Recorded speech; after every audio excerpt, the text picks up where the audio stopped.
Time now for a look at the mayor's chair. Once a week, we check in with local mayors to see what's happening in their community and some of the situations they're facing. Joining us tonight in the mayor's chair is Mayor Michelle Boileau from the city of Timmins. Mayor Boileau, welcome. Good evening. Thank you. I have to start with the Hope Initiative. Modular housing and 40 temporary spaces for the vulnerable.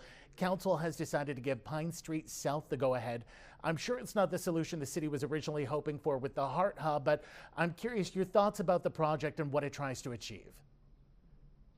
Yeah, as you mentioned, definitely not the solution to the significant issues that we are facing, but the hope is to provide an option,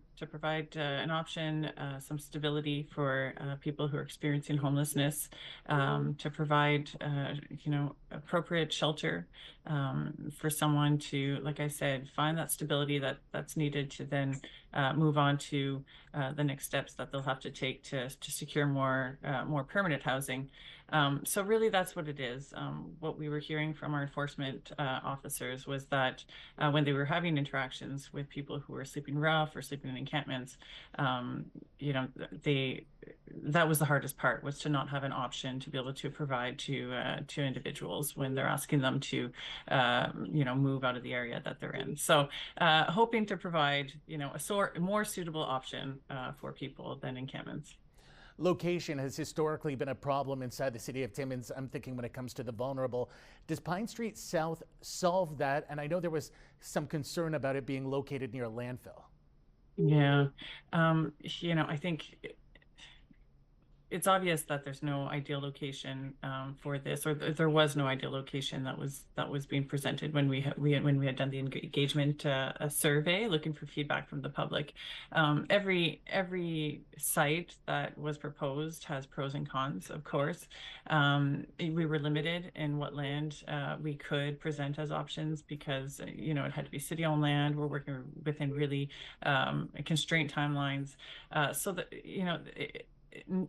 in my opinion, none of the options were ideal, but we did hear from the public that the Pine Street location was the preferred location, and so that's the direction that council decided to take.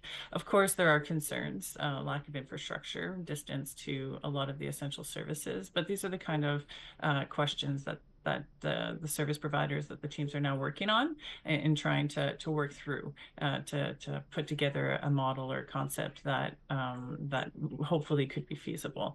Of course, we didn't hear during the consultation those concerns about the location being near a landfill so much as we are now. So of course, those concerns, those voices are all weighing into this discussion when council decided to approve the Pine Street location. It's still not a done deal. That really was just a decision to continue exploring this project at that location. So there's still time to hear from the public, from service providers about what we think might be feasible as a model. And we'll see where it goes. Council still has yet to make the final decision. Finally, we're down to less than a minute, but I want to ask you the other big news this week, the tariffs. They've been on, they've been off, they've been on, they've been off. It's clearly creating a lot of uncertainty. What does this do for Timmins? Because I know there was a lot of plans towards growth management. Yes. Yeah, and we're still planning for growth, still planning for prosperity, of course. We're monitoring the situation, what the impacts could be. We have been engaging with private sector, with a lot of our exporters. So our economic development team, our local chamber, have really been sure to get a good sense of what our exporters are saying, and what the business community at large is saying. So really just in monitoring mode right now. I think we're pretty well positioned considering the role that critical minerals has been playing in all of that conversation.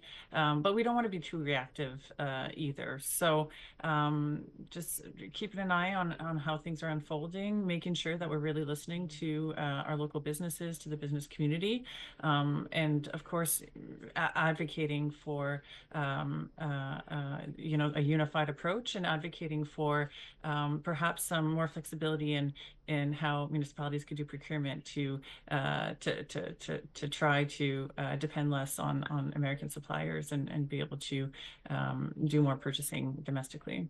Absolutely. We'll be watching that one closely. Mayor Boileau, thank you. Thank you. That's Mayor Michelle Boileau from the beautiful city of Timmins tonight.